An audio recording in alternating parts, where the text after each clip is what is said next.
Hello students, start करते हैं topic नया अपना इलेक्ट्रोमैग्नेटिक रेडिएशन। ठीक है, तो ईएम रेडिएशन या इलेक्ट्रोमैग्नेटिक वेव भी इसको बोलते हैं। तो ये क्या होती है, इसकी डेफिनेशन लिख लीजिए मेरे साथ।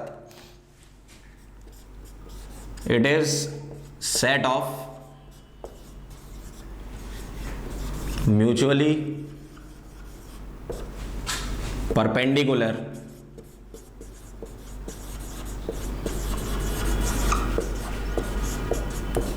Electric and magnetic field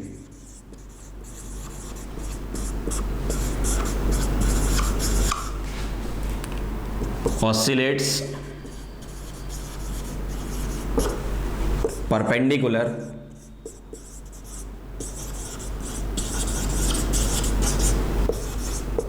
to the direction of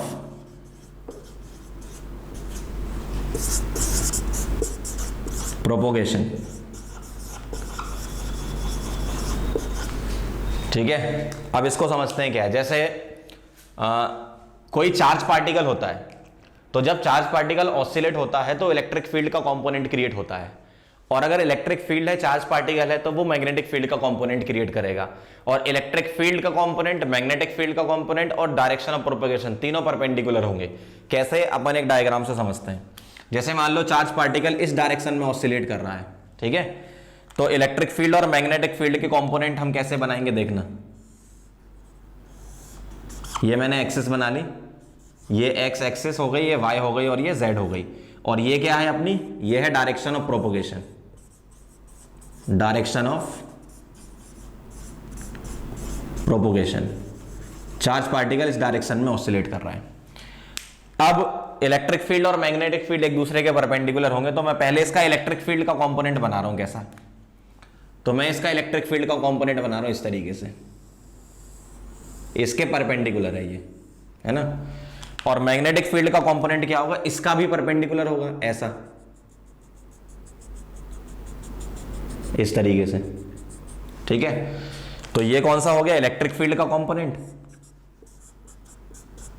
ये हो गया मैग्नेटिक फील्ड का कंपोनेंट, और ये हो गई आपकी डायरेक्शन ऑफ प्रोपोगेशन। कुछ इस तरीके से है ये, देखो। जैसे डायरेक्शन ऑफ प्रोपोगेशन अपनी ये है, तो इलेक्ट्रिक फील्ड का कंपोनेंट किधर बना है, जो वेव बनी हुई है वो कैसी बनी हुई है, वो ऐसी बनी है, इस तरीके से, इसके परपेंडिकुलर, है ना। और मैग्नेटिक फील्ड की कैसी बनी है, वो ऐसे बनी हुई है, इस तरीके से। फिर से समझ लो, इस डायरेक्शन में अगर प्रोपोगेशन की डायरेक्शन ये है, ठीक है, चार्ज पार्टिकल के, तो इलेक्ट्रिक फील्ड का कंपोनेंट देख लेते हैं पहले। इलेक्ट्रिक फील्ड का ऐसा है, इस तरीके से, ठीक है, और मैग्नेटिक फील्ड का कंपोनेंट कैसा है, इस तरीके से। और ये तीनों क्या है, म्यूचुअली परपेंडिकुलर है। और ये ऐसा कब होता है, जब चार्ज पार्टिकल ऑसिलेट करता है तो वेव क्रिएट होती है ना। आप चाहो तो इस तरीके से डायग्राम बना सकते हो। जैसे मान लो कोई चार्ज पार्टिकल है क्यू, अगर वो ऑसिलेट करा, मतलब अगर मान लो मैंने इसको क्या है, पकड़ के ऐसे झटका दे दिया, तो क्या होगा, वेव निकलेगी। तो ये जो वेव होती है, ये पहले इलेक्ट्रिक फील्ड की वेव निकलती है, और इलेक्ट्रिक फील्ड और चार्ज पार्टिकल प्रेजेंट होता है तो मैग्नेटिक फील्ड की वेव भी साथ साथ क्रिएट होती रहती है, और ये काम चलता रहता है। ठीक है, अब इलेक्ट्रोमैग्नेटिक रेडिएशन के हम कैरेक्टरिस्टिक की बात करेंगे। तो कैरेक्टरिस्टिक ऑफ इलेक्ट्रोमैग्नेटिक वेव्स या रेडिएशन। तो मैं कोई भी एक कंपोनेंट लेकर समझा देता हूं आपको। जैसे मान लो मैंने ये वाला कंपोनेंट ले लिया, ये डायरेक्शन ऑफ प्रोपोगेशन और इसके परपेंडिकुलर ऐसा।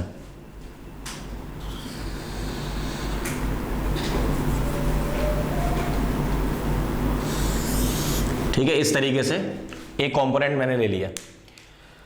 अब पहली कैरेक्टरिस्टिक है इसकी, नंबर 1 इज वेवलेंथ। वेवलेंथ होता है अपना लैम्डा, इसको लैम्डा से रिप्रेजेंट करते हैं ना। वेवलेंथ की डेफिनेशन क्या होती है, the distance between two consecutive crest. इन दोनों के बीच की डिस्टेंस ले लो आप, या टू कॉन्जिक्यूटिव ट्रफ्स के बीच की डिस्टेंस ले लो।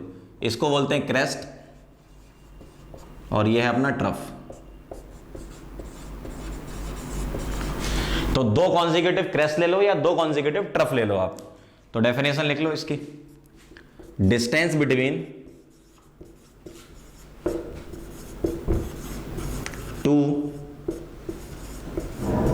consecutive क्रेस्ट और 2 consecutive ट्रफ्स, इसको बोलते हैं अपन क्या, वेवलेंथ, लैम्डा। सेकंड पॉइंट है फ्रीक्वेंसी। फ्रीक्वेंसी को न्यू या फिर एफ से आप डिनोट करते हो। फ्रीक्वेंसी की डेफिनेशन क्या है?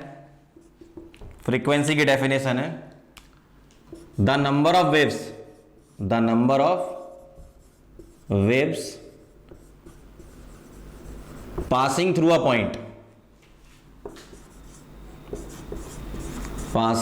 Point in 1 second.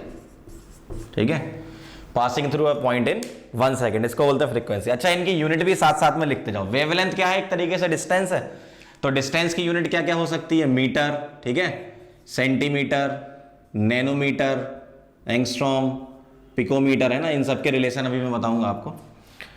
फ्रीक्वेंसी क्या है? फ्रीक्वेंसी होती है आपकी सेकेंड इनवर्स या फिर हर्ट्ज, इसकी यूनिट। थर्ड कैरेक्टरिस्टिक है तीसरे नंबर पे, वेलोसिटी। इसको अपन लिखते हैं c, और वेलोसिटी की डेफिनेशन ये है the linear distance traveled by the wave per second, ठीक है। और जो इलेक्ट्रोमैग्नेटिक रेडिएशन है उसकी स्पीड होती है c is equal to 3 × 10⁸, speed of light से चलती है मीटर पर सेकेंड। ठीक है, ये याद कर लेना आप। फोर्थ इसका कैरेक्टरिस्टिक है एम्पलीट्यूड। एम्पलीट्यूड को a से डिनोट करते हैं। एम्पलीट्यूड की डेफिनेशन क्या होगी? हाइट ऑफ क्रेस्ट, मतलब यहां से लेकर यहां तक की डिस्टेंस, या डेप्थ ऑफ ट्रफ, दो में से कोई भी ले लो, इसको एम्पलीट्यूड बोलते हैं अपन, है ना। तो डेफिनेशन लिखेंगे हाइट ऑफ क्रेस्ट और डेप्थ ऑफ ट्रफ, ये होता है एम्पलीट्यूड। और ये भी एक तरीके से डिस्टेंस है। तो अगर इसकी यूनिट की बात करूं तो यूनिट क्या होंगी? सेम एज लैम्डा, क्योंकि लैम्डा भी डिस्टेंस है एक तरीके से। तो लैम्डा की जो यूनिट होती है वही यूनिट किसकी होती है? एम्पलीट्यूड की। एक कैरेक्टरिस्टिक और है वेव नंबर, इसको नोट करो, फिर अपन वेव नंबर बताते हैं।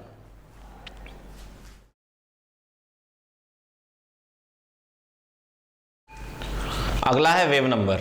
वेव नंबर क्या होता है? इसकी दो डेफिनेशन है। तो पहली डेफिनेशन लिखेंगे रेसिप्रोकल ऑफ वेवलेंथ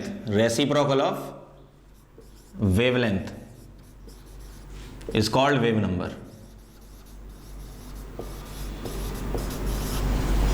वेवलेंथ का रेसिप्रोकल क्या होता है? Wave number. और एक और डेफिनेशन है इसकी,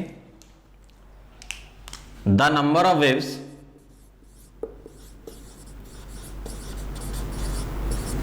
present per centimeter is called wave number।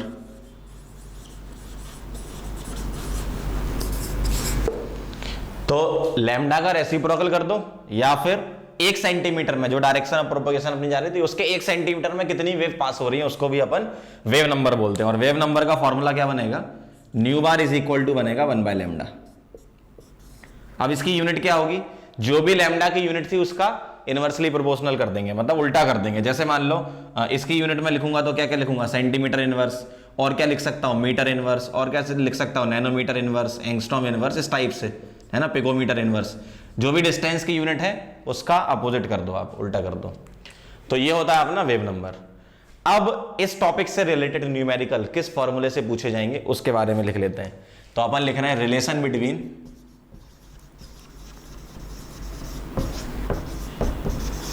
New and lambda. Frequency और वेवलेंथ का रिलेशन लिख रहे हैं। तो ये रिलेशन होता है c is equal to nu lambda. तो आपको इसमें एक फॉर्मूला ये याद रखना है, c तो आपको याद है 3 इंटू 10⁸ मीटर पर सेकेंड, न्यू क्या है आपका फ्रीक्वेंसी और लैम्डा क्या है वेवलेंथ।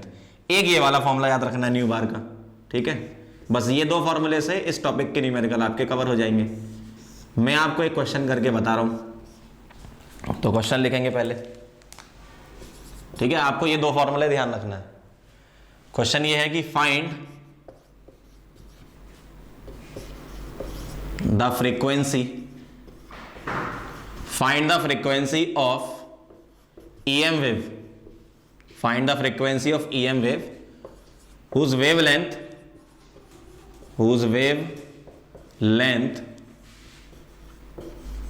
is 3000 angstrom. इस तरीके से तो आपको क्या करना है, फ्रीक्वेंसी निकालनी है EM वेव की जिसकी वेवलेंथ क्या है 3000 एंगस्ट्रॉम है। तो आप क्या करोगे, ये फॉर्मूला लगाओगे, तो C is equal to nu lambda. आपको न्यू निकालना, लैम्डा दिया, C याद होना चाहिए 3 इंटू 10⁸ क्या 8।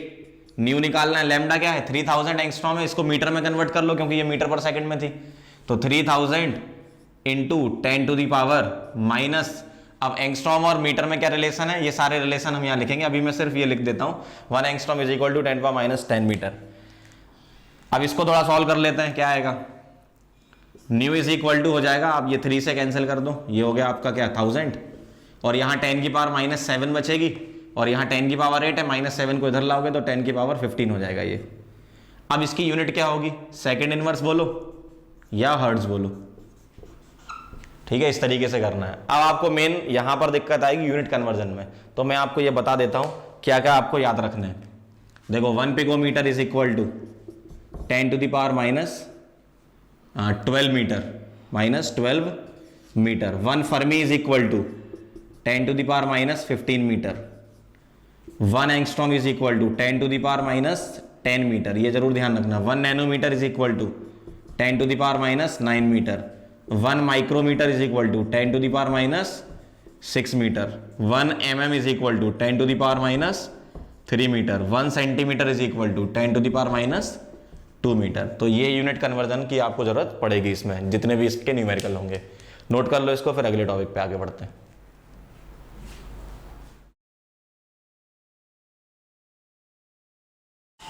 अब इलेक्ट्रोमैग्नेटिक रेडिएशन से रिलेटेड एक टॉपिक है इलेक्ट्रोमैग्नेटिक स्पेक्ट्रम, ठीक है। स्पेक्ट्रम का मतलब होता है pattern.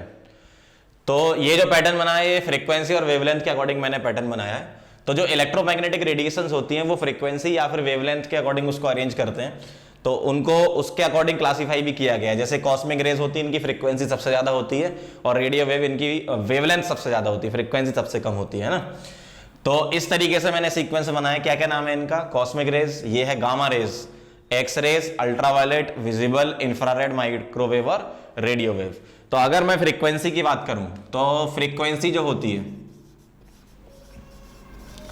Frequency left to right अगर जा रहे हैं हम, अगर लेफ्ट टू राइट हम जा रहे हैं तो फ्रीक्वेंसी कम होती है। तो फ्रीक्वेंसी क्या होती है, डिक्रीजेस। अच्छा, अगर फ्रीक्वेंसी डिक्रीज होगी तो वेवलेंथ क्या होगी, c is equal to nu lambda से इंक्रीज होगी। तो वेवलेंथ इंक्रीजेस,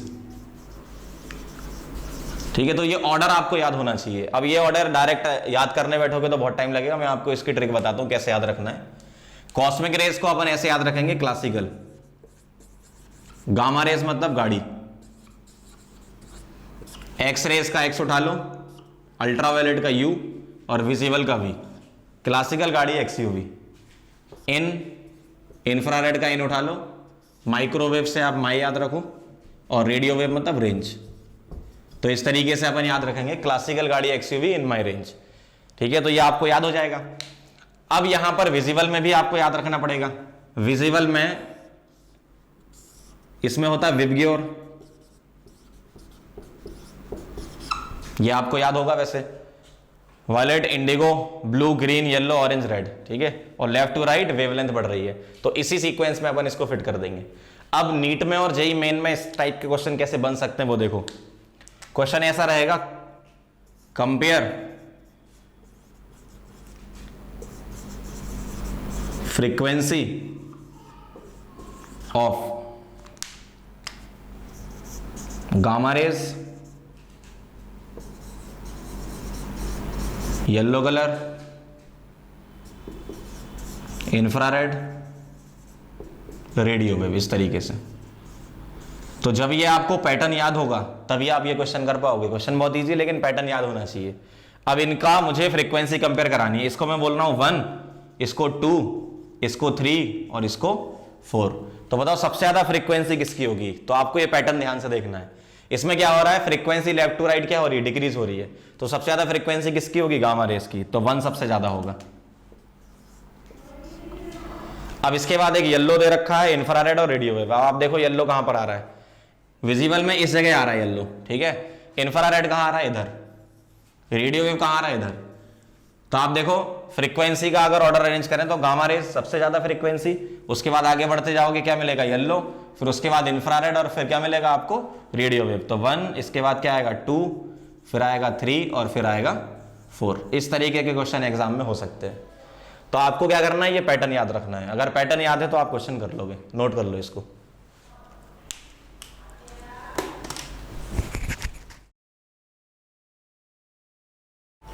अगला टॉपिक है अपना planks quantum theory.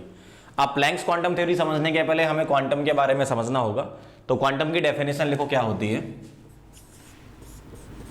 The smallest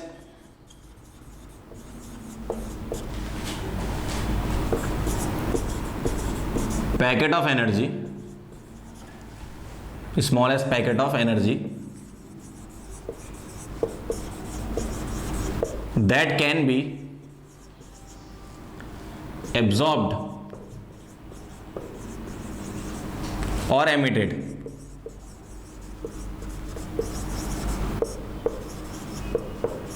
in the form of electromagnetic radiation, in the form of electromagnetic radiation, in the form of electromagnetic radiation, इसको हम बोलते हैं क्वांटम, ठीक है। तो फिर से समझ लो क्या है, क्वांटम एक तरीके से एनर्जी का पैकेट होता है, ठीक है, और जो किसी भी सोर्स से एमिट या फिर एब्जॉर्ब हो in the form of electromagnetic radiation, तो उसको हम क्या बोलेंगे, क्वांटम। पॉइंट नंबर 2 है इस थ्योरी का कि the energy of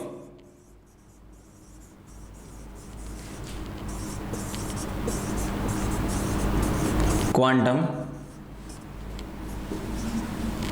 is directly proportional to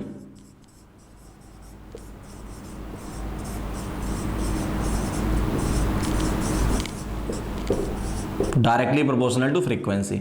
अच्छा, ये जो क्वांटम है उसका एक और नाम होता है, लाइट में इसको फोटोन भी बोलते हैं ना। तो एनर्जी क्या बोला, डायरेक्टली प्रोपोर्शनल टू न्यू। तो एक क्वांटम की जो एनर्जी है वो क्या है, डायरेक्टली प्रोपोर्शनल टू न्यू। तो E इज इक्वल टू क्या लिखूंगा मैं, अगर प्रोपोर्शनलिटी हटाएंगे तो एक कांस्टेंट आता है H, जिसको बोलते हैं प्लैंक्स कांस्टेंट। तो E is equal to H nu. और हमने इलेक्ट्रोमैग्नेटिक रेडिएशन में C is equal to nu lambda एक रिलेशन पढ़ा था, तो वहां से मैं न्यू पुट कर रहा हूं। तो E इज इक्वल टू क्या आ जाएगा, HC बाय लैम्डा। तो एनर्जी एक क्वांटम की या एक फोटोन की ये होती है, और जो H है इसका नाम है प्लैंक्स कांस्टेंट। इसकी वैल्यू आपको याद रखनी पड़ेगी। Planck's constant 6.6 into 10 to the power minus 34 joule into second, ये इसकी यूनिट होती है। तो ये आपको इसकी वैल्यू याद करनी पड़ेगी। पॉइंट नंबर 3 है इसमें,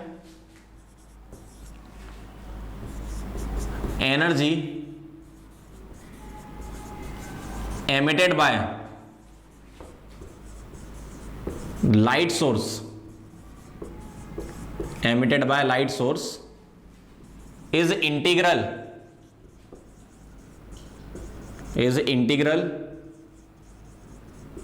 मल्टीपल ऑफ एच न्यू। मतलब एक क्वांटम की एनर्जी मैं मल्टीप्लाई कर दो नंबर ऑफ क्वांटम से, तो जितनी भी एनर्जी उस लाइट सोर्स से आ रही वो आ जाएगी। तो energy emitted is equal to लिख रहा हूं एन इंटू एच न्यू, एक क्वांटम की energy, where n is equal to number of quantums या नंबर ऑफ फोटॉन्स।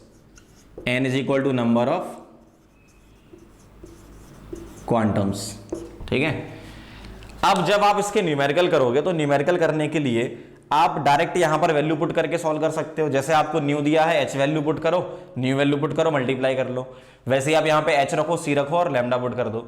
लेकिन एक बहुत ईजी तरीका भी होता है इसका क्वेश्चन सॉल्व करने का, तो वो मैं ईजी वे बता रहा हूं आपको। क्या आप क्या किया करो, जब कभी भी प्लैंक के क्वेश्चन आएंगे आपके सामने, मतलब एनर्जी आपको निकालनी होगी फोटोन की, तो हम ऐसे निकालेंगे, E is equal to 12400 divided by lambda in angstrom, और जो एनर्जी है वो आ जाएगी इलेक्ट्रॉन वोल्ट में। इलेक्ट्रॉन वोल्ट एक एनर्जी की यूनिट होती है, और इलेक्ट्रॉन वोल्ट और जूल में क्या रिलेशन होता है, 1.6 इंटू 10⁻⁻19 जूल। तो जैसे मान लो आपको जूल में भी आंसर पूछा है, तो आप पहले इलेक्ट्रॉन वोल्ट में निकाल लो और फिर इसको अपन कन्वर्ट कर दिया करेंगे। 12400 कहां से आया, मैंने इसको कन्वर्ट कर दिया पूरा, एच पुट कर दिया, सी पुट कर दिया और इसको पूरे को सॉल्व कर लिया इलेक्ट्रॉन वोल्ट में, तो ये आया। तो आप क्या करो, ये वाला डायरेक्ट फॉर्मूला ध्यान रखो, बहुत इंपॉर्टेंट फॉर्मूला है ये। और इलेक्ट्रॉन वोल्ट का कन्वर्जन ध्यान रखना जूल में क्या होता है।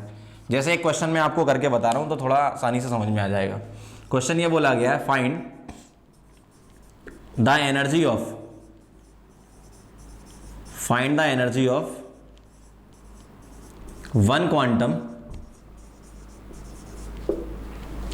whose wavelength is equal to 6200 angstrom, ऐसा। ठीक है, वेवलेंथ दे रखी है 6200 एंगस्ट्रॉम। अब अगर आप इससे करते तो लैम्डा को पहले अपन एंगस्ट्रॉम से मीटर में कन्वर्ट करते हैं, ऊपर एच रखते, सी रखते, तो काफी लेंदी हो जाता है। मैं आपको इस वाले इजी तरीके से करके बता रहा हूं। आप क्या करो, लैम्डा जो दिया है वो एंगस्ट्रॉम में दिया है, तो आप क्या करेंगे, सीधे यहां पे पुट करेंगे तो एनर्जी आ जाएगी आपकी क्या, 12400 अपॉन 6200। ठीक है, लेकिन ये किस में आएगी, इलेक्ट्रॉन वोल्ट में आएगी। कितनी आ जाएगी, ये आ जाएगी आपकी 2, तो E आ गया आपका 2 इलेक्ट्रॉन वोल्ट। लेकिन अगर मान लो आपको जूल में निकालना है तो E is equal to 2 electron volt को कन्वर्ट कर दूंगा 1.6 इंटू 10⁻⁻19 जूल्स, तो ये सीधा आपका जूल में आ जाएगा 3.2 इंटू 10⁻⁻19 जूल्स। तो आप इससे करते तो लेंदी पड़ता है, ऐसे किया करो तो थोड़ा आसान हो जाएगा। नोट करो, मैं प्लैंक क्वांटम थ्योरी के और भी आपको न्यूमेरिकल करवाता हूं।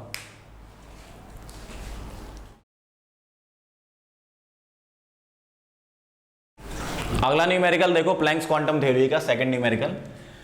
क्वेश्चन पढ़ लो क्या है, find energy of 1 mole photon of radiation whose frequency is this. 1 mole photon के लिए निकालना है, तो आप 1 फोटोन की एनर्जी निकाल लो और अवोगैड्रो नंबर Na से मल्टीप्लाई कर देंगे तो 1 मोल के लिए आ जाएगा। तो मैं ऐसा लिख रहा हूं, energy of 1 mole photon is equal to क्या हो जाएगा, 1 फोटोन की एनर्जी कितनी, एच न्यू, तो 1 मोल के लिए कितना, इंटू Na कर दो, अवोगैड्रो नंबर से मल्टीप्लाई। ठीक है, एच कितना है 6.6 इंटू 10⁻⁻34, और न्यू कितना है, फ्रीक्वेंसी 10⁻14, और Na कितना होता है 6 इंटू 10⁻23, अप्रोक्सीमेटली मैंने 6 ले लिया 6.023 की जगह। अब इसको मल्टीप्लाई कर लो तो ये कितना हो जाएगा, 6.6 इंटू 6, ये हो जाएगा आपका 36 और 3 39.6, और इंटू 10 की पावर कितना, -34 और +14, ये हो जाएगा आपका कितना, -20, और यहां लगा है इंटू 23, तो 10 की पावर 3 ये हो जाएगा। ठीक है, तो एनर्जी ऑफ 1 मोल फोटोन कितना आ जाएगा, 39.6 इंटू 10 की पावर 3। अब इसकी यूनिट क्या होगी, अच्छा मैंने यहां पर 12400 वाला फॉर्मूला नहीं लगाया, क्यों, क्योंकि लैम्डा नहीं दिया था, मुझे न्यू दिया है। अगर आपको सीधा फ्रीक्वेंसी दिया है तो सीधा यही फॉर्मूला लगाना है, क्योंकि इसमें मल्टीप्लिकेशन आता है। ठीक है, जो कि जल्दी हो जाता है। तो ये आंसर किस में आया, जूल्स में आया। ठीक है, ये भी किस में, जूल्स में, ये किस में, जूल्स में। अगर मुझे किलो जूल में कन्वर्ट करना होता तो 39.6 किलो जूल आ जाता आपका आंसर। ठीक है, तो इस तरीके से अपन को न्यूमेरिकल अप्रोच करना है। एक क्वेश्चन और लेते हैं, क्या बोल रहे हैं इसमें, देखो, number of photons emitted by a bulb of 40 watt in 1 minute with 50% efficiency. ये पावर दे रखा है। ठीक है, power into time is equal to energy होता है, ये फॉर्मूला ध्यान रखना, power into time is equal to energy, इसका अपन यूज करेंगे यहां पे। 50% एफिशिएंसी मतलब उतना निकाल रहा है वो फोटोन। ठीक है, अब आपको बताना है लैम्डा गिवन है, तो एक काम करता हूं मैं पहले क्या करता हूं, एनर्जी निकाल दे रहा हूं 1 फोटोन की। तो energy of 1 photon is equal to, अब देखो यहां लैम्डा दिया है ना, तो मैं लगाऊंगा 12400 डिवाइडेड बाय, अब थोड़ा यूनिट का ध्यान रखना, यहां पर नैनोमीटर दिया है, अगर नैनोमीटर से एंगस्ट्रॉम में जाना है तो एक 0 बढ़ा दिया करो आगे, तो ये एंगस्ट्रॉम में कन्वर्ट हो गया, तो 6200, तो अगेन आ गया ये कितना, 2 इलेक्ट्रॉन वोल्ट। ठीक है, इसको मैं जूल में कन्वर्ट कर रहा हूं, तो 2 इंटू 1.6 इंटू 10 की पावर 19, जो कि आ जाएगा 3.2 इंटू 10 की पावर माइनस 19 जूल। ये आ गई आपकी एनर्जी कितने की, एक फोटोन की। ठीक है, अब मैं क्या करूंगा, जितनी भी एनर्जी यहां से आ रही है वो लूंगा और ये जो एक फोटोन की एनर्जी है इसमें नंबर ऑफ फोटोन से मल्टीप्लाई कर दूंगा तो और दोनों को बराबर कर दूंगा। कैसे, देखो एनर्जी ऑफ वन फोटोन कितनी है 3.2 इंटू 10 की power minus 19 into number of photon n is equal to total energy कितनी है, यहां से पावर कितना है 40, टाइम कितना सेकंड में कन्वर्ट करना है, 1 minute is equal to 60 second, और उसकी एफिशिएंसी कितनी है 50%, मतलब 1/2 इस तरीके से। तो ये कितना हो गया यहां पर, ये हो गया आपका 2400/2 1200, और ये हो गया आपका 3.2 इंटू 10 की पावर माइनस 19 इंटू एन। तो यहां से नंबर ऑफ फोटोन n आ गया 1200 डिवाइडेड बाय 3.2 इंटू 10 की पावर माइनस 19। ठीक है, इसको आप सॉल्व कर सकते हो, डिवाइड मल्टीप्लाई करना है। मेन कॉन्सेप्ट समझ लो क्या है, आपको एक लाइट बल्ब दे रखा था जिसकी पावर 40 वॉट थी। ठीक है, 1 मिनट में जितने भी फोटोन एमिट हो रहे हैं वो निकालना है, लेकिन उसकी एफिशिएंसी 50% है। तो टोटल एनर्जी यहां से कितनी आ रही 40 इंटू 60, क्यों इसको सेकंड में कन्वर्ट कर लिया, इंटू 50% मतलब 1/2, ये टोटल एनर्जी हो गई।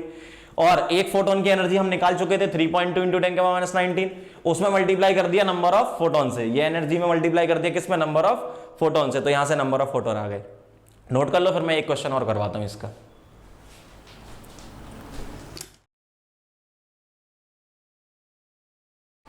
प्लैंक्स क्वांटम थ्योरी का अगला न्यूमेरिकल, एक लास्ट न्यूमेरिकल और समझ लो क्या है। बॉन्ड एनर्जी दे रखी है Br2 की कितनी 194 किलो जूल पर मोल।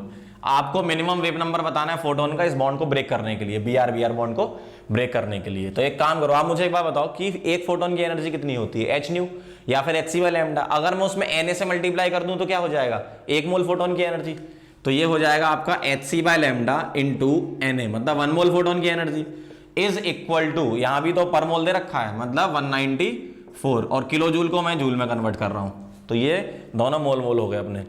अब यहां पर मुझे वेव नंबर निकालना है, मतलब एक तरीके से मुझे 1/λ ही तो निकालना है, तो मैं h c और Na को उस तरफ ले जा रहा हूं, तो ये आएगा 194 इंटू 10 की पावर 3 अपॉन h पुट कर रहा हूं 6.6 इंटू 10 की पावर माइनस 34, c पुट कर रहा हूं 3 इंटू 10 की पावर 8, और Na पुट कर रहा हूं 6 इंटू 10 की पावर 23। ठीक है, इसको सॉल्व करोगे तो ये आएगा आपका 1.62 इंटू 10 की पावर 6 मीटर इनवर्स। मैंने सॉल्व किया था, याद था, आप भी करके देख लो।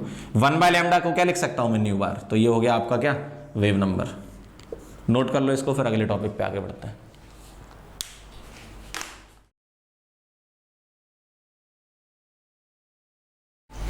अगला टॉपिक स्टार्ट करते हैं, बहुत ही इंपॉर्टेंट टॉपिक है एटॉमिक स्ट्रक्चर का, जिसको बोलते हैं बोहर्स मॉडल। ठीक है, तो बोहर्स मॉडल क्या होता है, बोहर ने कुछ पोस्टुलेट बनाए थे, तो अपन सबसे पहले पोस्टुलेट के बारे में समझेंगे, फिर उसके बाद अपन इसमें और आगे डेरिवेशन करेंगे। तो बोहर्स मॉडल, पहली बात ये वैलिड किसके लिए होता है, valid for 1 electron system. 1 electron system का यहां मतलब क्या है, जैसे हाइड्रोजन के लिए वैलिड है, He+ के लिए, Li2+ के लिए, बेरिलियम 3+ के लिए। ठीक है, समझ रहे हो, एक एक इलेक्ट्रॉन है इन सब में, एंड सो ऑन, Na10+ के लिए। ठीक है, एंड सो ऑन etc, मतलब किसी के लिए भी लगा सकते हो, लेकिन उसमें 1 इलेक्ट्रॉन होना चाहिए। तो वैलिड फॉर 1 इलेक्ट्रॉन सिस्टम होता है ये बोहर्स मॉडल। अब इसके पोस्टुलेट्स क्या हैं वो लिखेंगे अपन, तो हेडिंग लिख लो पोस्टुलेट्स। बोहर ने टोटल 3 पोस्टुलेट बोले। पहला पोस्टुलेट इनका ये है कि the electron revolves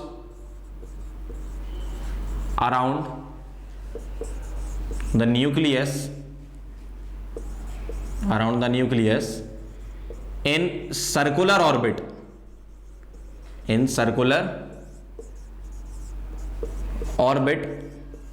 of fixed energy, मतलब उन ऑर्बिट की एनर्जी फिक्स है। ठीक है,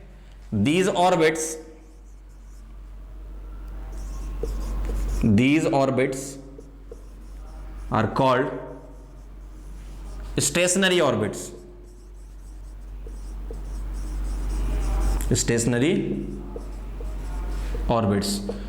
तो इलेक्ट्रॉन है सर्कुलर ऑर्बिट में घूम रहा है, और वो जो ऑर्बिट है उसकी एनर्जी फिक्स है। उन ऑर्बिट का नाम क्या है, स्टेशनरी ऑर्बिट नाम है।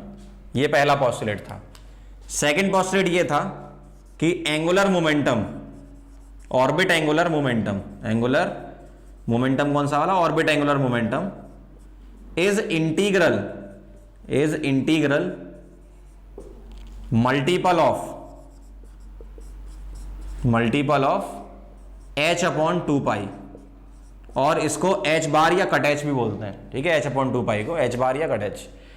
और एंगुलर मोमेंटम क्या होता है, मोमेंट ऑफ लीनियर मोमेंटम क्या होता है, मास इनटू वेलोसिटी, और इनटू क्या कर दो उसमें r इज इक्वल टू क्या हो जाएगा, इंटीग्रल मल्टीपल मतलब n की कुछ इंटीजर वाली वैल्यू ले लो, 1 2 3 4 एंड सो ऑन, तो nh अपॉन 2 पाई। तो mvr इज इक्वल टू क्या होता है, nh अपॉन 2 पाई, h अपना वही प्लैंक कांस्टेंट है, ठीक है, या फिर इसको n इंटू कट h भी लिख सकते हो, या h बार भी लिख सकते हो। तीसरा पोस्टुलेट क्या है, पोस्टुलेट नंबर 3 ये है कि द एनर्जी इज एब्जॉर्ब्ड और एमिटेड, एनर्जी इज एब्जॉर्ब्ड और emitted only when electron makes transition. Electron का जब ट्रांजिशन होगा तभी एनर्जी एब्जॉर्ब या एमिट होगी। इसका मतलब क्या है, जैसे मान लो ये मेरे पास न्यूक्लियस है, ये फर्स्ट ऑर्बिट है और ये सेकंड ऑर्बिट है, ठीक है, समझाने के लिए मैं 2 ऑर्बिट ले रहा हूं।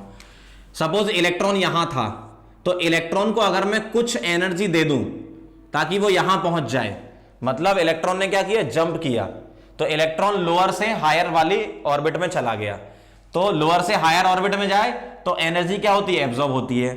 अगर सिचुएशन ऐसी होती, ये फर्स्ट ऑर्बिट और ये सेकंड ऑर्बिट, मान लो इलेक्ट्रॉन यहां होता, ठीक है, और इसको यहां से लोअर ऑर्बिट में आना होता, तो ये एनर्जी क्या करता, एमिट करता।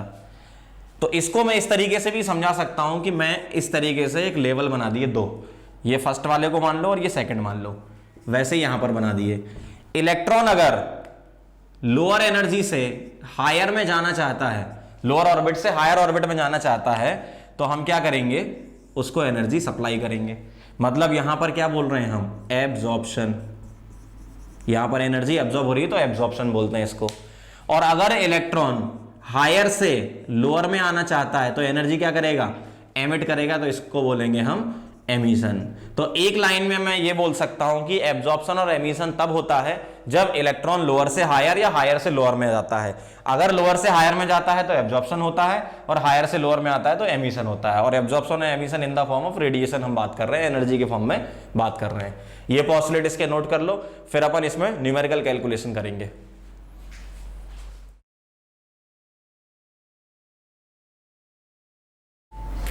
अगला टॉपिक है अपना जो हमारे बोहर से रिलेटेड न्यूमेरिकल्स हैं, उसके बारे में हम बात कर रहे हैं, तो इसके डेरिवेशन हम करेंगे। तो रेडियस का कैलकुलेशन कैसे करेंगे, देखो अपने पास क्या है, एक न्यूक्लियस है, और इस न्यूक्लियस के अराउंड सर्कुलर ऑर्बिट में एक इलेक्ट्रॉन घूम रहा है, ठीक है, और इसकी टेंजेंशियल वेलोसिटी v है, और यहां से लेकर यहां तक की डिस्टेंस रेडियस होगी, जिसको मैं क्या बोल रहा हूं, r।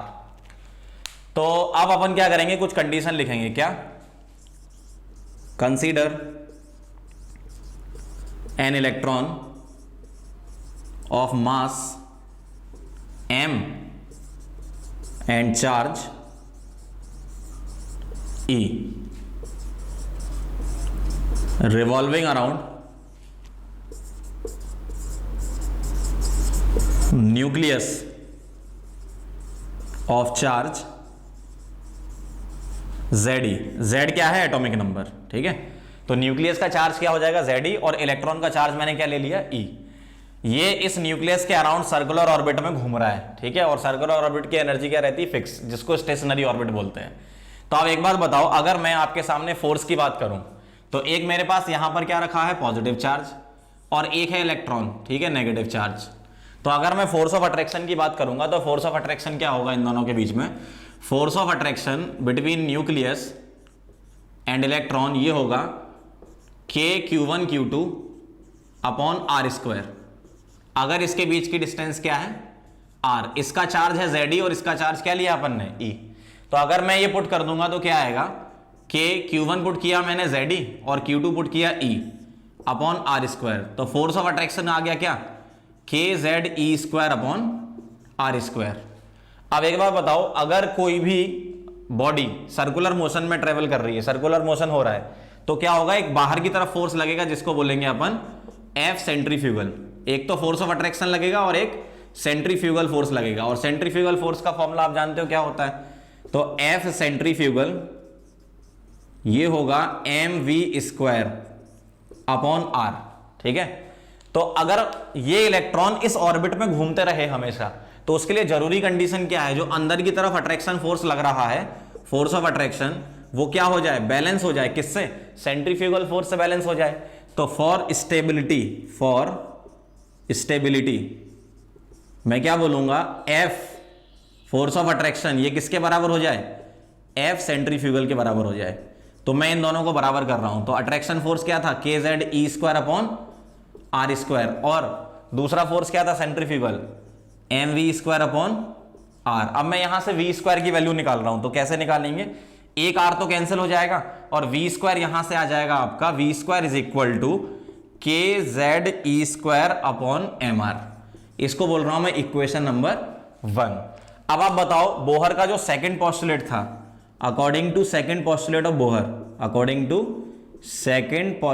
बोहर, क्या था सेकंड पोस्टुलेट, सेकंड पोस्टुलेट ये था कि जो एंगुलर मोमेंटम होगा वो h अपॉन 2 पाई का क्या होगा, इंटीग्रल मल्टीपल, तो mvr is equal to nh upon 2 pi, ये था। अब यहां से मैं v² निकाल रहा हूं, तो होल स्क्वायर कर दो दोनों तरफ, तो v² आ जाएगा n² h² upon 4 pi square m² और r², ऐसा आएगा। ये होगा इक्वेशन नंबर 2। अब यहां से भी मैंने v² निकाला और यहां से v² निकाला, इन दोनों को अब मैं बराबर करने वाला हूं। तो पहले आप ये नोट कर लो, फिर अपन इसको बराबर करेंगे।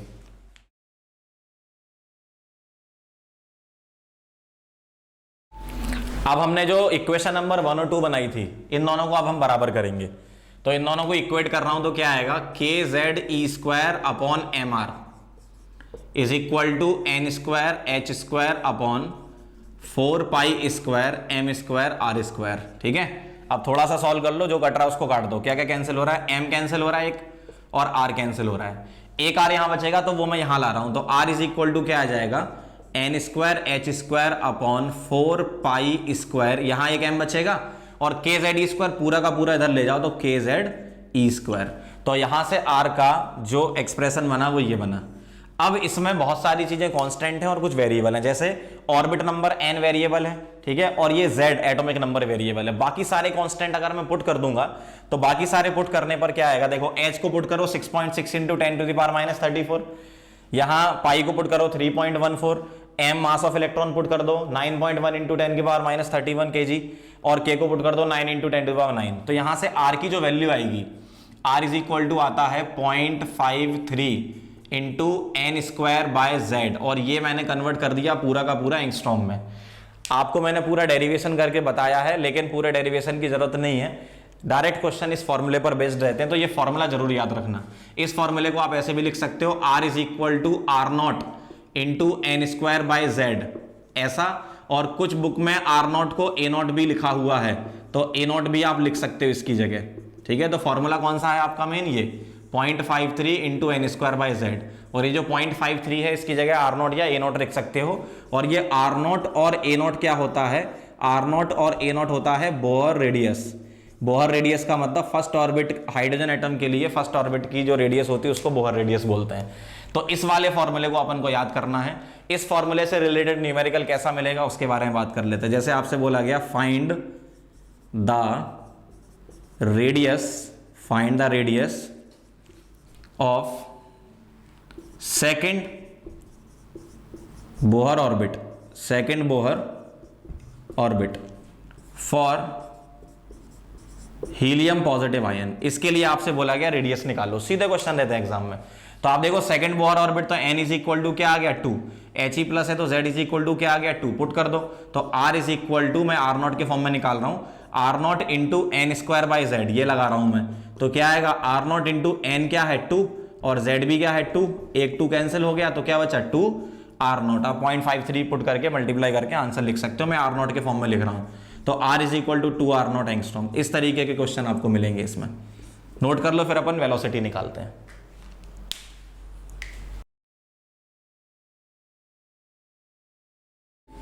अब हम वेलोसिटी कैलकुलेट करेंगे। वेलोसिटी कैसे कैलकुलेट की जाएगी, देखो आपको सेकंड पोस्टुलेट पता है, mvr इज इक्वल टू क्या था, nh अपॉन 2 पाई, और अभी हम पीछे आर का फॉर्मूला निकाल चुके हैं, तो वो पुट करेंगे यहां पे। कैसे करना आपको देखो, velocity v is equal to, मैं पहले क्या कर रहा हूं, NH अपॉन 2 पाई, m और r को इस तरफ ले आ रहा हूं, m और r को इधर ले गया। अब इस r की जगह मैं पुट कर रहा हूं जो मैंने एक एक्सप्रेशन बनाया था उसका पीछे, 2 पाई m, और r की जगह रख रहा हूं n square h square upon वाला ऊपर चला जाएगा 4 pi square m k z e square, ये वाला। अब इसमें से जो जो कैंसिल हो रहा है वो कैंसिल कर देते हैं। क्या क्या कैंसिल हो रहा है, 2 से 1 कट जाएगा, 4 2 टाइम्स, एक पाई उड़ जाएगा, एक m कट गया, ठीक है, एक n कट गया और एक h कट गया। तो अब क्या मिला आपको यहां पर, अब यहां पर आपको दिख रहा है 2, ठीक है, पाई और k, 2 पाई k z e square upon NH, ये दिख रहा है आपको, ठीक है। तो अब यहां से वेलोसिटी जो आई 2 पाई k z e square upon NH। अब इन सभी कांस्टेंट को मैं पुट कर देता हूं, z और n अपना क्या है, वेरिएबल।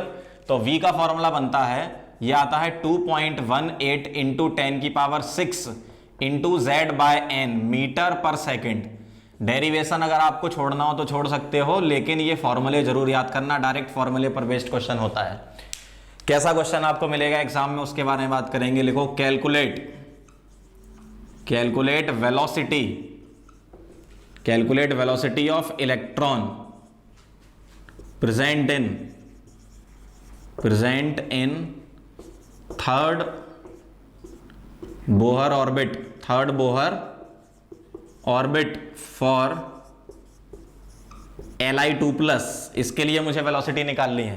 थर्ड बोहर ऑर्बिट से आपको ये पता चल जाएगा कि N3 है, और Li2+ मतलब Z पता चल जाएगा कि Z भी 3 है। तो आप क्या करोगे, इस फॉर्मूले में पुट करोगे, v is equal to 2.18 into 10 की power 6 into Z by n metre पर सेकेंड, ये लगाओ फॉर्मूला। तो क्या आएगा, 2.18 इंटू 10 की पावर 6, Z कितना है 3, n कितना है 3 मीटर पर सेकेंड, ये कैंसिल हो गया। तो आपका आंसर आ गया 2.18 इंटू 10 की पावर 6 मीटर पर सेकेंड। इस तरीके के वेलोसिटी वाले क्वेश्चन होते हैं, नोट कर लो। फिर अपन एनर्जी का फॉर्मूला निकालते हैं।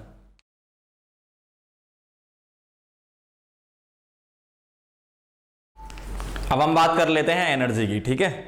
तो एनर्जी जो होगा वो टोटल एनर्जी होगा अपना। Total energy is equal to क्या होगा, kinetic energy plus potential energy, ठीक है। तो अपन ये दोनों एनर्जी निकाल के अलग अलग निकाल के इसको पुट कर देंगे, टोटल एनर्जी आ जाएगी।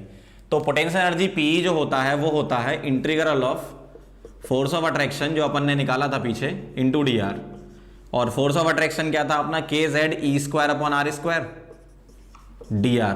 तो इसका इंटीग्रेशन करोगे तो ये क्या आएगा, माइनस के जेड ई स्क्वायर अपॉन आर। तो ये हो गई अपनी पोटेंशियल एनर्जी, इसको बोल रहा हूं मैं इक्वेशन नंबर 1। अब काइनेटिक एनर्जी क्या होगी, काइनेटिक एनर्जी आप जानते होता है हाफ एम वी स्क्वायर। अब हम क्या करेंगे, जब हमने फोर्स ऑफ अट्रैक्शन और सेंट्रीफ्यूगल को बैलेंस किया था तो एक इक्वेशन आई थी, पीछे आप देख सकते हो, m we square upon r is equal to k Z E square upon are square. ये फोर्स ऑफ अट्रैक्शन और ये सेंट्रीफ्यूगल फोर्स। तो मैं यहां से आर आर कैंसिल कर रहा हूं और एम वी स्क्वायर की वैल्यू के जेड ई स्क्वायर अपॉन आर ये उठा के मैं पुट कर रहा हूं सीधे यहां पे। तो काइनेटिक एनर्जी आपकी आ जाएगी, एम वी स्क्वायर की जगह क्या रख रहा हूं, के जेड ई square upon 2r, equation number 2। तो फ्रॉम 1 and 2 इक्वेशन नंबर 1 और 2 को लेके हम टोटल एनर्जी में पुट करेंगे। Total energy is equal to क्या था, काइनेटिक एनर्जी क्या थी, के जेड ई स्क्वायर अपॉन 2r, और total energy is equal to kinetic energy plus potential थी। तो पोटेंशियल क्या थी, के जेड ई स्क्वायर अपॉन आर। यहां से इसको सॉल्व करोगे तो यह आएगा माइनस के जेड ई स्क्वायर अपॉन 2r। तो अब जरा आप गौर से देखो, तीनों एनर्जी में एक रिलेशन भी बन गया। जो अपनी पोटेंशियल एनर्जी थी वो क्या थी, माइनस के जेड ई स्क्वायर अपॉन आर, उसको अगर मैं यहां पुट कर दूं तो मैं ऐसा लिख सकता हूं कि टोटल एनर्जी क्या है, वो है आपकी माइनस पोटेंशियल एनर्जी, ठीक है, एक रिलेशन ये। और अगर मैं इसका यूज करूं, काइनेटिक एनर्जी और टोटल एनर्जी को देखूं तो किसका डिफरेंस है, सिर्फ और सिर्फ माइनस प्लस का डिफरेंस है। यहां माइनस आ गया, यहां प्लस आ गया, तो total energy is equal to मैं क्या लिख सकता हूं, माइनस के ई, इस तरीके से। तो अब मैं इनको कंबाइन रिजल्ट ऐसा बना के लिख रहा हूं कि total energy is equal to minus k e is equal to p by 2। ये अपना एनर्जी का रिलेशन बन गया। अब हम क्या करेंगे, न्यूमेरिकल करने के लिए ये जो टोटल एनर्जी का फॉर्मूला है अपना, ये एक्सप्रेशन, इसमें हम आर की वैल्यू पुट करेंगे और आर की वैल्यू पुट करके एक न्यूमेरिकल बनाएंगे, एक फॉर्मूला बनाएंगे अपन जिससे हमारे न्यूमेरिकल हो जाएंगे। तो पहले आप ये नोट कर लो, फिर मैं टोटल एनर्जी का आपको एक फॉर्मूला बना के बताता हूं।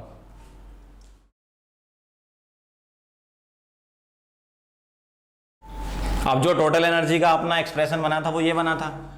अब मैं यहां पे क्या देखो आर पुट कर रहा हूं, आर क्या पुट कर रहा हूं देखो 2 इंटू आर की, आर का एक्सप्रेशन पुट कर रहा हूं N square H square upon ऊपर चला जाएगा 4 pi square M K Z ई स्क्वायर, ये एक्सप्रेशन बनेगा।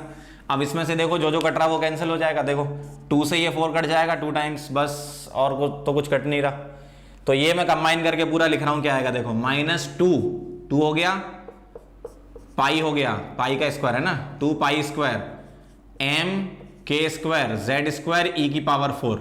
एक बार फिर से देख लो 2 पाई स्क्वायर एम एक ही आ रहा है, के 2 बार आ रहा है, जेड 2 बार आ रहा है और ई 4 हो जाएगा ई की power upon N square H square. अब देखो इसमें जेड और एन वेरिएबल है, बाकी सब कांस्टेंट पुट कर दूंगा तो टोटल एनर्जी का फॉर्मूला बनेगा -13.6 into Z square upon N square, electron volt पर एटम इसकी यूनिट होती है। और इलेक्ट्रॉन वोल्ट को जूल में कन्वर्ट करना हो तो 1.6 इंटू 10⁻⁻19 से मल्टीप्लाई कर देंगे, लेकिन मैक्सिमम क्वेश्चन में यही डायरेक्ट रिजल्ट यूज किया जाता है। अब इससे रिलेटेड न्यूमेरिकल कैसे होंगे आपके सामने देखो, find total energy, potential energy and kinetic energy of electron present in second Bohr orbit, second Bohr orbit of beryllium 3+, beryllium 3+ ion. ठीक है, इसके लिए मुझे बताना है। तो टोटल एनर्जी का फॉर्मूला लगाओ, क्या आएगा -13.6 into Z square by N square. Z बता दो यहां से कितना है 4 और एन यहां से कितना है 2, तो ये हो गया आपका -13.6 इंटू जेड स्क्वायर मतलब 4 स्क्वायर अपॉन एन स्क्वायर मतलब 2 स्क्वायर, तो ये हो जाएगा आपका -13.6 इंटू 16/4। सही है, तो 4 से ये 16 4 टाइम्स हो गया और 13.6 इंटू 4, 13.6 इंटू 4 इलेक्ट्रॉन वोल्ट पर एटम, ये आपका आंसर आ गया। इसको मल्टीप्लाई कर लेते हैं तो ये कितना हो जाएगा आपका, हो जाएगा 24 और 4 3 12 4 54.4 इलेक्ट्रॉन वोल्ट पर एटम, ये आ जाएगा आपका टोटल एनर्जी। अगर ये टोटल एनर्जी आ गई तो अब आप रिलेशन यूज करो एनर्जी का, total energy is equal to क्या होता है -ke, तो यहां से ke आ जाएगा, टोटल एनर्जी माइनस में थी और ये माइनस है तो प्लस हो जाएगा 54.4। काइनेटिक एनर्जी नेगेटिव हो नहीं सकती। और अगर पोटेंशियल एनर्जी निकालनी है तो T इज इक्वल टू क्या होता है P/2, तो P इज इक्वल टू आ गया डबल ऑफ T और T कितना है 54.4। इसको मल्टीप्लाई कर लो 8 और 5 2 10 108.8 इलेक्ट्रॉन वोल्ट पर एटम। इस तरीके के आपको न्यूमेरिकल इसमें मिलते हैं, नोट कर लो फिर आगे बढ़ते हैं।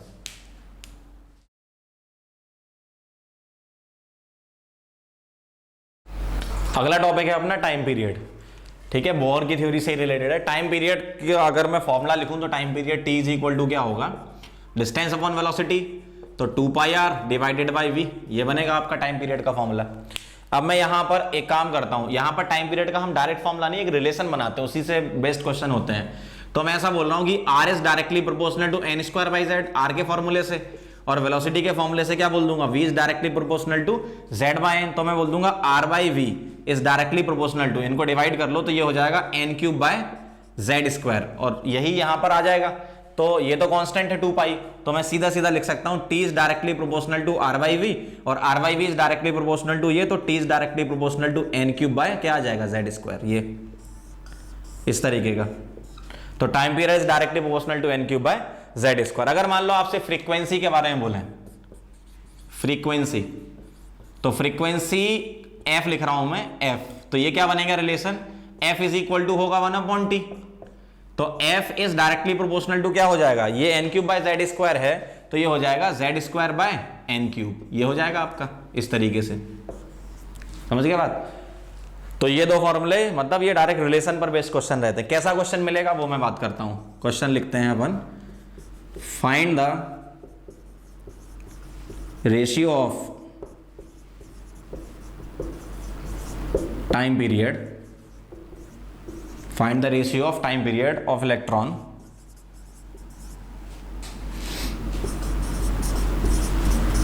revolves in second orbit of He plus ion and first orbit of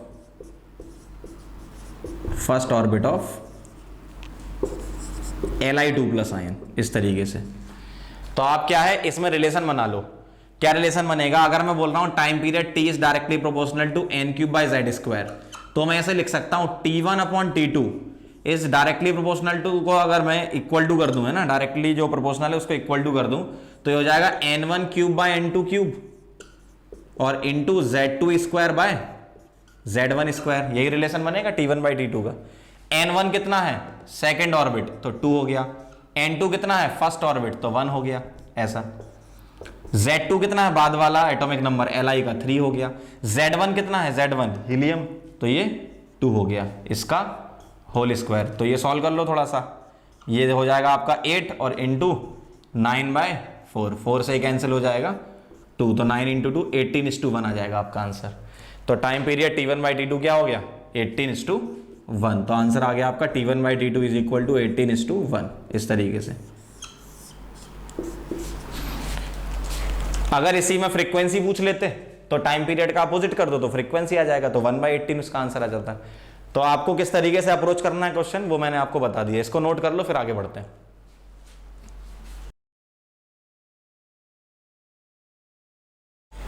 अगला टॉपिक है अपना definition valid for one electron system. क्या क्या डेफिनेशन है इसमें? नंबर 1 लिखो, ground state. Ground state n is equal to 1 is called ground state. n equal to 1 को क्या बोलते हैं अपन? ग्राउंड स्टेट बोलते हैं, ठीक है। तो ग्राउंड स्टेट क्या होती है? n equal to 1। Second is excited states. Excited states, excited state क्या होती हैं? States other than ground are called excited states. मतलब 1 के अलावा जैसे 2, 3, 4, 5, 6 इनको बोलते हैं। जैसे n इक्वल टू 2 को हम बोलेंगे फर्स्ट एक्साइटेड स्टेट, ऐसा। n इक्वल टू 3 को क्या बोलेंगे?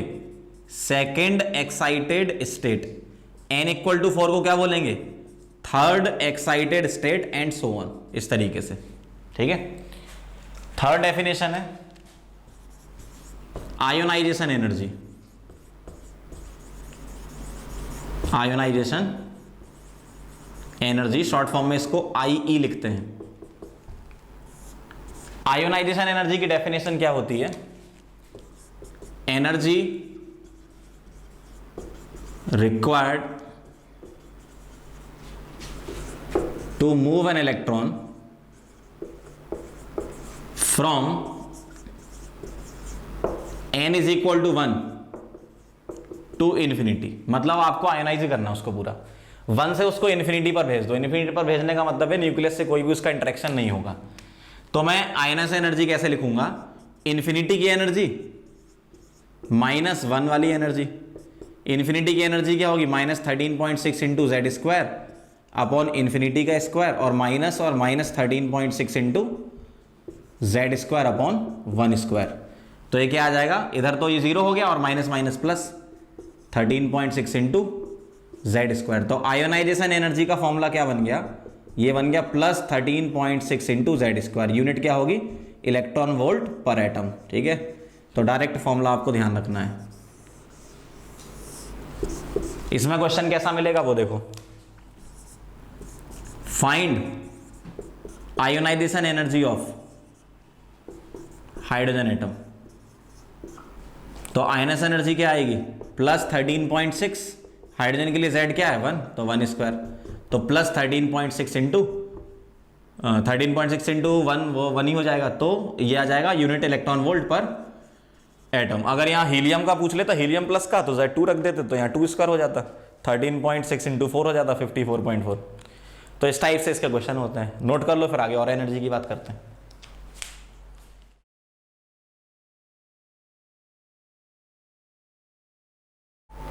अगली एनर्जी अपनी एक्साइटेशन एनर्जी।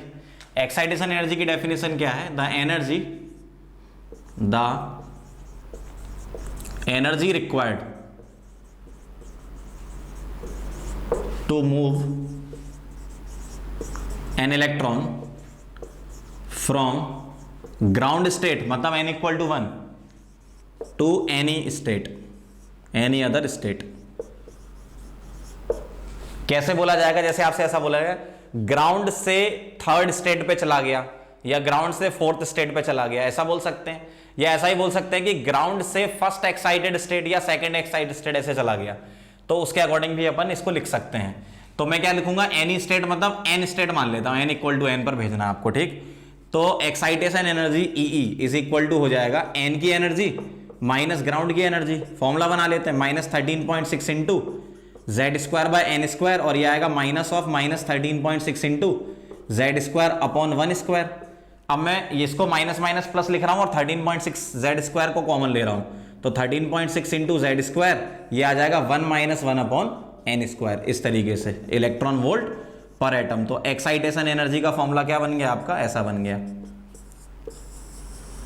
अब एक्साइटेशन एनर्जी के फॉर्मूले से रिलेटेड क्वेश्चन कैसा हो सकता है वो देखो। क्वेश्चन कुछ ऐसा है कि फाइंड एनर्जी, या एक्साइटेशन एनर्जी लिख दो, excitation, find excitation energy when electron moves from ground state to first excited state in hydrogen atom. Hydrogen atom के लिए ग्राउंड स्टेट से फर्स्ट एक्साइटेड स्टेट तक ले जाना है, तो मुझे एनर्जी बताओ क्या है। तो सीधा सीधा सा फॉर्मूला अपन यही लगाएंगे, Z की जगह क्या रख देंगे? हाइड्रोजन एटम का 1 रख देंगे, बस n सुन लो क्या होगा। ये जो फर्स्ट एक्साइटेड स्टेट है ना, इसका मतलब है n इज इक्वल टू 2, ये ध्यान रखना। फर्स्ट एक्साइटेड स्टेट मतलब n इज इक्वल टू 2। तो एक्साइटेशन एनर्जी क्या आ गई? ये आ गई 13.6 into Z square 1 - 1 upon 2 square. इसको थोड़ा सॉल्व कर लो, आंसर आ गया 13.6 इंटू एलसीएम लो, इसका कितना आ जाएगा? 4 - 1/4, मतलब ये आ जाएगा 3/4 इलेक्ट्रॉन वोल्ट पर एटम। इसको मल्टीप्लाई वगैरह कर सकते हो आप। तो इस तरीके से हम एक्साइटेशन एनर्जी निकालते हैं। अच्छा, कभी कभी इस टाइप के क्वेश्चन में एक्साइटेशन पोटेंशियल बोल दें, तो आपको कुछ नहीं करना, यहां पर यूनिट चेंज कर देना, न्यूमेरिकल वैल्यू सेम रहेगी। एक्साइटेशन एनर्जी अगर आपकी ये आ गई तो एक्साइटेशन पोटेंशियल भी इतना ही होगा, बस उसकी यूनिट वोल्ट हो जाएगी, ठीक। नोट कर लो इसको, फिर अगली एनर्जी के बारे में समझते हैं। अगली एनर्जी अपनी बाइंडिंग एनर्जी या सेपरेशन एनर्जी है ना। तो बाइंडिंग एनर्जी और सेपरेशन एनर्जी बी या फिर ऐसी लिखेंगे। इसकी डेफिनेशन क्या होगी? ये होगी कि the energy required to move an electron from any state to infinity, मतलब n is equal to n से आपको कहां भेजना है? इसको इन्फिनिटी पर भेजना है। तो क्या फॉर्मूला बनेगा इसका? देखो, binding energy is equal to आ जाएगा E इन्फिनिटी माइनस EN, और इन्फिनिटी की एनर्जी अब मैं डायरेक्ट 0 लिख दूं, क्यों? -13.6 इंटू जेड स्क्वायर बाय नीचे इन्फिनिटी स्क्वायर आएगा तो वो 0 हो जाएगा, minus of -13.6 into Z square upon N square, और ये माइनस और माइनस प्लस बन जाएगा। तो बाइंडिंग एनर्जी का आपका फॉर्मूला बन गया +13.6 into Z square by N square electron volt पर एटम। अच्छा, इसका रिलेशन हम आयोनाइज एनर्जी से भी लिख सकते हैं। आयोनाइज एनर्जी का फॉर्मूला क्या था? 13.6 इंटू जेड स्क्वायर। तो बाइंडिंग एनर्जी क्या होगा? Ionisation energy divided by N square electron volt पर एटम, ये रिलेशन बन जाएगा आपका। तो आपको ये फॉर्मूला ध्यान रखना है इसमें। जैसे क्वेश्चन किस टाइप से बनेगा, फ्रेम होगा, वो देखो। क्वेश्चन देखना जरा इसका कैसा होगा। Find binding energy when an electron moves from n is equal to 2 to infinity. n equal to 2 को हम फर्स्ट एक्साइटेड स्टेट भी बोल सकते हैं, से इंफिनिटी पर भेज रहे हो आप, तो सीधा सीधा फॉर्मूला लगा दो, binding energy is equal to क्या बोलोगे, अच्छा इसमें एटम भी बताना पड़ेगा उनको, n equal to infinity in helium plus ion, मान लो ये दे दिया आपको, ठीक है। तो बाइंडिंग एनर्जी क्या होगी 13.6 into Z square by N square, ये होगी इलेक्ट्रॉन वोल्ट पर एटम में। तो ये क्या आ जाएगा 13.6, जेड बता दो हीलियम का कितना 2, और एन यहाँ पे कितना, ये भी 2 है, तो ये कैंसिल हो गया, तो कितना आ गया 13.6 इलेक्ट्रॉन वोल्ट पर एटम, इस तरीके से। और आप तीनों एनर्जी को ध्यान से देखो, क्या था आयोनाइजेशन में, क्या था 1 से इंफिनिटी, एक्साइटेशन में क्या था 1 से n, बाइंडिंग में क्या था n से इंफिनिटी। देखो सारे कनेक्टेड हैं, ये 1 से इंफिनिटी वाली क्या होती है आयोनाइजेशन, 1 से n वाली क्या एक्साइटेशन, और n से इंफिनिटी बाइंडिंग, ठीक है। तो इस तरीके से आप डायरेक्ट रिलेशन लिख सकते हो। तो बोहर थ्योरी से रिलेटेड सारे टाइप के कॉन्सेप्ट मैंने और सारे न्यूमेरिकल आपको करवा दिए हैं। अब इसके सारे के सारे जो फॉर्मूले हैं वो हम एक बार लिख लेते हैं, आप उसको अच्छे से नोट करके बिल्कुल याद कर लो, क्योंकि बोहर थ्योरी बहुत ही इंपॉर्टेंट टॉपिक है, नीट के लिए, मेन के लिए, एडवांस के लिए, सभी में एक ना एक क्वेश्चन आने के चांसेस हमेशा रहते हैं। नोट कर लो इसको, फिर मैं फॉर्मूले लिख देता हूँ।